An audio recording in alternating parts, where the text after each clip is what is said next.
Now to the next part, you were saying that part of this business between District Attorney Stan Riebert and Russell Wantz was that Wantz there'd be a bidding process with the county.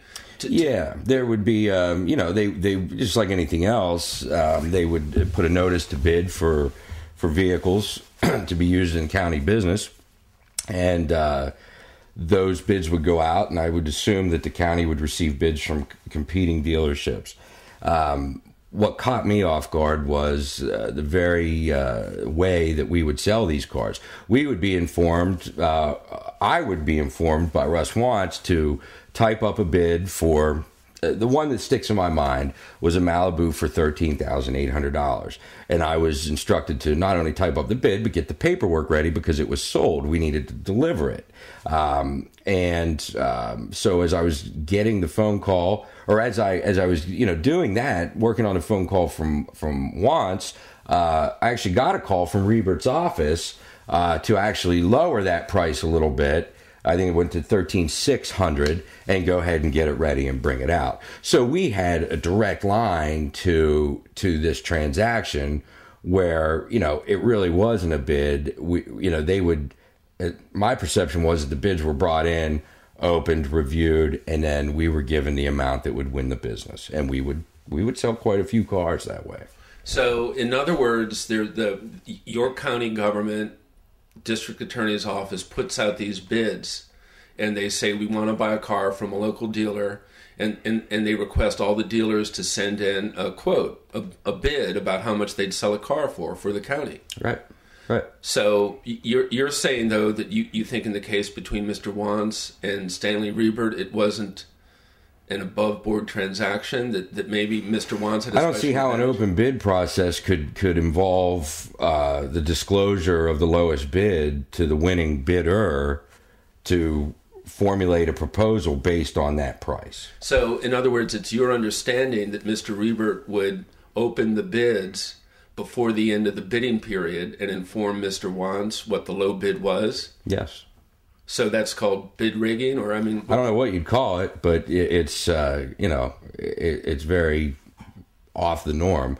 In the industry I work in today, we bid government contracts all the time, and that's not how the bidding process works. Okay, so walk me through this one particular transaction. You said what was it, an 02? It's an 02 Malibu Blue. The color's not a non-point, but it was. Greg, we're going to sell. We're going to sell a car to the county.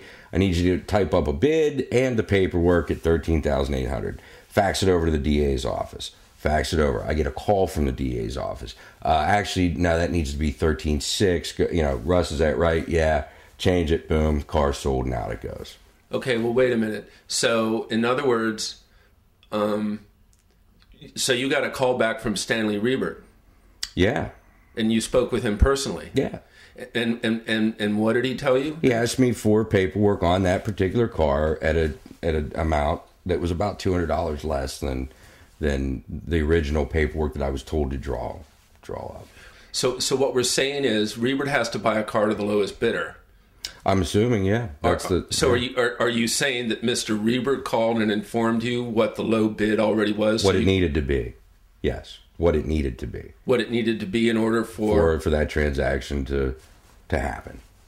So in other words, you think these other bidders were really, it was just a straw bid, that these bids were coming in, and Riebert knew what the low bid was. And yeah, that's exactly what I think. And I would think that if anybody would look and have access to the information and look at the number or the percentage of cars that were sold during that particular time period, I would venture to guess, and I think I would be right, that the majority of the cars transactions between the county and or the DA's office were bought from Best Automotive in Spring Grove. And so, but you're saying it's your understanding that the bidding process was fraudulent. I was never involved in a transaction that I prepared a bid based on my experience. I never bid anything. I was just told to produce the paperwork. There was no bid. The bid, there was a formality of a document that looked like a bid, But I was instructed all along the way as to what those numbers needed to be. But is it your understanding that the District Attorney Rebert told Russell Wantz, the owner, what to bid in this case? It is, yes. It's not only my understanding. I mean, I have, yeah, that's how it happened. So what year, month was that, would you say?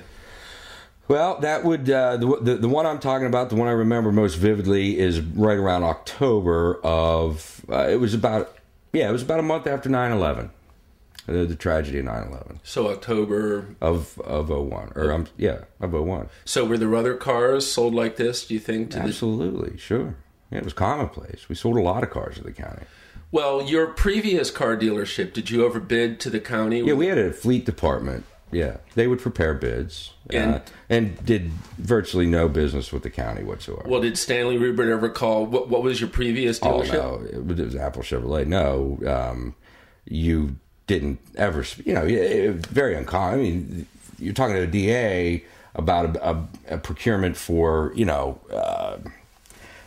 The answer is no. We would never speak to. So basically, the bottom line here is you're telling me that it's your understanding and belief that these two had a close personal and business relationship. That the district attorney was basically telling all car dealers that we're going to be buying cars, submit bids. But in fact, and I don't want to put words in your mouth, but right. What you're saying is that District Attorney Rebert would then rig the bids so that he would spell out in plain English language to the penny of what a bid needed to read in order for us to be awarded the business. In order for you to be awarded the contract. Correct. So that doesn't seem all that honest to you. I mean, it seems... Never did. No, it never did. You mean at the time... I I questioned it. Yeah, but again, it's you're treading on thin ice. What are you going to do? You're a resident of York County, and you're also working for a paycheck. And when you're dealing with the folks who enforce the laws, it doesn't get much higher than that. And you fall in line and you do what you're asked to do. Well, you were telling me your dad worked there. I don't know if did you ever talk about this with anybody? Joke with? Oh, absolutely, sure. What was the scuttlebutt about what was going on here? The scuttlebutt, the common understanding is that there were deep and long ties between Russ Wantz, Stan Rebert, various members of the county government, law enforcement, and that Mr. Wantz could make things happen. He had a direct line to a lot of folks. So in other words, Mr. Wantz was an insider, and you had a reason to believe, and you talked about at the time, that he was getting an insider's advantage to this county business in York County. Without a doubt, yes. So you don't think this business with the 02 Malibu, that this was an honest transaction? I do not think it was an honest transaction. I don't think any of the transactions that occurred between Best Automotive and the County of York were honest transactions. It was a foregone conclusion that we would get the business. It was just a matter of how. What does bid rigging mean? To me, bid rigging means it's any process that doesn't follow the simple act of collecting sealed offers from vendors, opening them all up at the same time, and selecting the lowest price based on a common specification. So that's not what was going on in these transactions? Not the ones I was part of, no. So you feel that this was bid rigging? Well, sure it was. What else? How else could you describe it?